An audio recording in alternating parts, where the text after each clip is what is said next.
Dad, I'm convinced to ask you this. What's the real secret to happy online marriage? You and Mom have been together for so many years. What keeps the fire burning?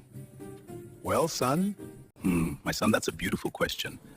The secret is not just in love, it's in understanding. Boy, you see, love starts a marriage, but understanding keeps it alive. And understanding is deeper than knowledge, my son. Understanding?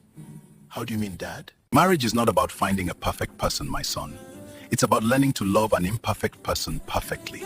You must learn to forgive quickly, speak gently, and listen even that you don't agree. So it's not just about feelings? No, it's about understanding and respect too. No, it's not. Feelings fade, but commitment stays. You water your marriage every night with kindness, patience, and prayer.